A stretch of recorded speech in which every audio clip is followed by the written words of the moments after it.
Welcome back sa aking channel at welcome back dito sa garden. Ayan, pasyalan natin ngayon yung mga bulaklak nating mga bougainvillea. So ayan, ito yung 4-in-1 natin.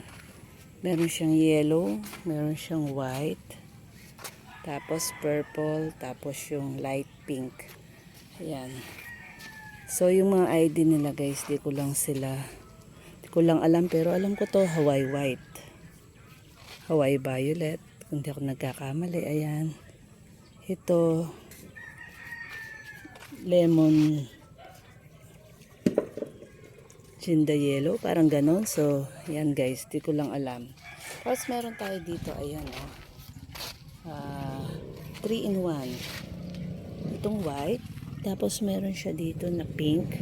Siguro ito yung original niya, alam ko 2-in-1 lang ito. Tapos ito yung isa, ito yung isang flowers niya.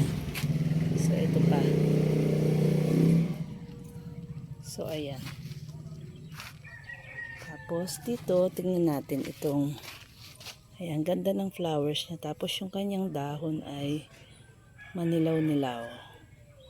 Tapos itong magandang dahon din dito, kaso wala pa siyang bulaklak. So ayan, ito ayan, nag-start ng mag-bloom. Tapos dito naman, ayan, yung mga naggagandahan na bulaklak. Meron tayong Japan silk, meron tayong tanglong. So ayan yung watermelon punch. Ayan. So yung mga iba, silver red, ayan, nag-start na. So yung iba guys, di ko alam ang ID nila. Tapos bougainvillea purple. Tapos ayan.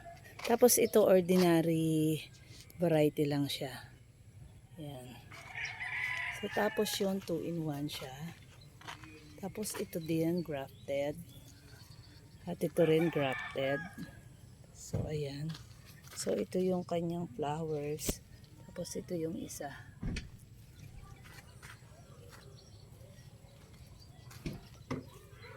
Ayan guys, oh, ganda.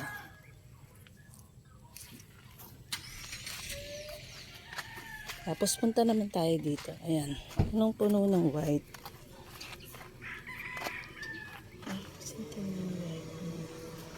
Ayan, punong-puno ng white yung kanyang flowers. Yung flowers niya. Tapos ito, ayan, meron tayong strawberry red na, ayan, di pa namumulaklak. Tapos ito mga ordinary, alam ko ordinary variety lang ito. Tapos ito din, dalawa yung nakatanim dito, itong pink at saka itong kulay white. So ayan yung mga iba na mga mabulaklak natin. Tapos ito yung mga nakatanim natin sa lupa. So ayan, meron pa doon, tsaka doon. Tapos ito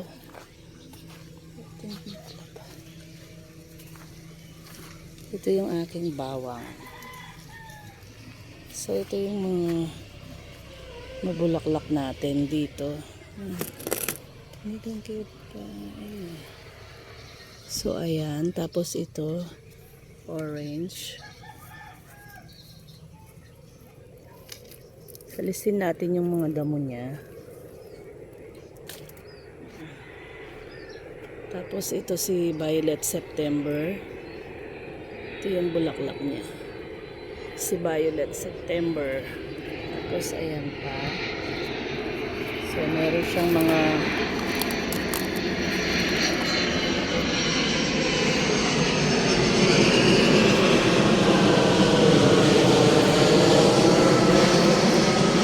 ayan, may dumaan lang na airplane dahil malapit kami sa park. Tapos ito, ayan, maliit pa lang namumulaklak na si Mr. and Mrs. Tapos itong pink patch. Ang ganda ng flowers ni pink patch. Light pink siya. So ayan, maganda rin ihang ito guys. Ayan, dahil yung kanyang mga sanga ay pababa. Ayan. So ayan, ang gandang pagmasdan ng mga bulaklak. Yung mga madaming bulaklak sa paligid. Kaya ayan, tignan nyo guys, ayan. So yan lang guys for today. Thank you so much sa inyong lahat. And see you on my next vlog. Bye. Thank you.